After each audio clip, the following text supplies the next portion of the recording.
Malam pemirsa, ketemu lagi bareng kita di channel kesayangan Anda, Patromak TV.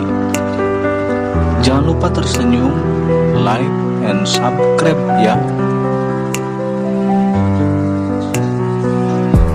Mengupas soal buzzer, apa sebetulnya fungsi keberadaan mereka sebenarnya? Tahun 2017 lalu, Center for Innovation Policy and Governance pernah melakukan riset soal sejarah buzzer secara keseluruhan di Indonesia. Pada awalnya, keberadaan buzzer di media sosial masih dianggap sebagai hal yang lumrah dan mereka biasa dilibatkan oleh korporat dan promosi produk. Namun, maknanya menjadi negatif ketika terlibat dalam kancah politik sehingga memberikan citra yang tidak bagus di mata halayak. Sejak saat itu, buzzer mendapat cap negatif sebagai pihak yang dibayar untuk memproduksi konten negatif di media sosial. Buzzer adalah individu atau akun yang memiliki kemampuan aplikasi pesan dengan cara menarik perhatian atau membangun percakapan, lalu bergerak dengan motif tertentu. Buzzer biasanya punya jaringan luas sehingga mampu menciptakan konten sesuai konteks, cukup persuasif, dan digerakkan oleh motif tertentu. Singkatnya, buzzer adalah pelaku buzzing yang bertugas untuk membuat suara-suara bising seperti dengung lebah. Terkait hal itu, pakar ekonomi modern Bosman Sontoloyo atau Mardigu Wowik buka suara. Berikut pernyataan Mardigu Wowik soal buzzer. Pada saat live IG Bosman minggu lalu, ada beberapa hater mengatakan dengan menulis di komen, "Fuck Bosman," memaki dan menghardik. Tapi kita mah nggak baperan, seru-seru aja. Di sisi lain, banyak sahabat yang gerah. Di sini kita harus meluruskan. Dunia politik memang kental dengan istilah propaganda. Propaganda tujuannya adalah merubah mindset untuk melindungi kepentingan pejabat. Penting untuk merubah banyak mindset agar menyetujui tindakan mereka. Kalau ada yang tidak menyetujui, maka terbaik adalah dengan membuat mereka yang idenya berbeda tersebut dibenci. Kebencian itu sesungguhnya tidak ada. Kebencian itu harus ditanam. Ketakutan juga sama, tidak ada. Ketakutan itu harus ditanam. Itulah senjata buzzer. Kebencian dan membuat ketakutan.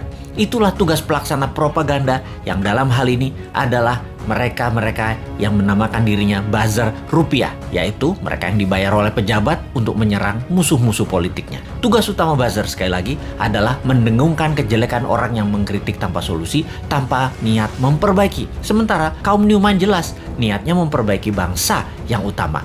Gayanya nyeleneh, tujuannya untuk mendapat perhatian. Sekali lagi, nyeleneh, lucu, koplak, tajam kalimatnya, tujuannya satu, agar dapat perhatian. Tapi kalau mental pejabatnya tipis, ketakutan, insecure karena jabatannya takut hilang, telinga tipis, emosi tak bisa jaga dan tidak dewasa, kritik segar bersolusi dikirimkan para new minder, bikin hidup pejabat gelisah dan sengsara. Makanya panik mereka, ditugaskanlah pasukan buzzer yang jumlahnya 20 ribuan untuk menjadi pelindungnya. Begitulah kalau pejabat terdiri dari orang-orang yang tidak beriman, berlindungnya pakai buzzer, bukan pada Allah. Menanamkan kebencian itu program mematikan lawan politik. Ada sih sebenarnya dalam buku putih propaganda yang banyak diajarkan di akademi-akademi militer. Newman itu sering mengkritik, namun selalu memberikan solusi. Lalu kesannya anti pemerintahan secara keseluruhan, padahal hanya anti pada 2 orang pejabat doang.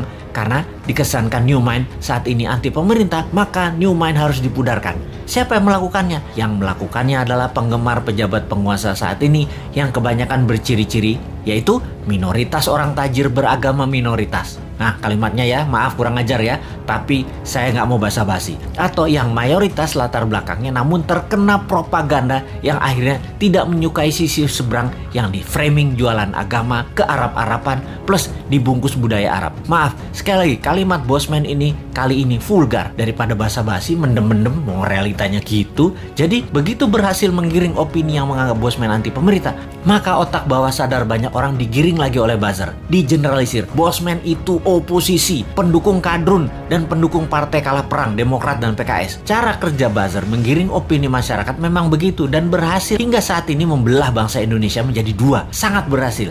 Namun efeknya sekali lagi membuat bangsa ini terus aja banyak konflik. Kalau Bosman mengajak diskusi yang beda pemahaman bernegara, tidak membuat belah negara ini jadi dua. Old mind, new mind tidak membelah rakyat di bawah, tetapi menjelaskan adanya otot pengetahuan lain atau muscle knowledge yang itu akan menambah dewasa banyak pihak. Sehubungan dengan old mind versus new mind dalam konsep bernegara, Bosman mengatakan berkali-kali, new mind adalah siapa saja yang menganut MMT ekonominya, nasionalis patriotis, tidak tergantung asing bernegaranya, pro-life, mendukung sustainability lingkungan dan membuat Indonesia menjadi negara superpower di ulang tahun kemerdekaan Indonesia yang ke-100 yaitu tahun 2045. Mereka adalah para new minder. Fenomena ini, incumbent dan oposisi, keduanya pernah menjabat 20 tahun terakhir. Terbukti, tidak membawa Indonesia menjadi negara superpower. Makanya, new mind bertanya, 24 tahun ke depan masih mau sama mereka lagi pola pikir dan pola tindaknya? Atau mau main baru pakai bernegaranya ala new mind? Inilah demokrasi. Kalau kalah new mind, legowo juga. Nggak muring-muring, ngacak-ngacak, demo-demo. Nggak baper, basi itu mah. Buktikan saja di dalam kehidupan keseharian new mind. Kalau ternyata kaum new mind lebih makmur, lebih sehat, lebih bahagia, ya monggo diadopsi secara nasional.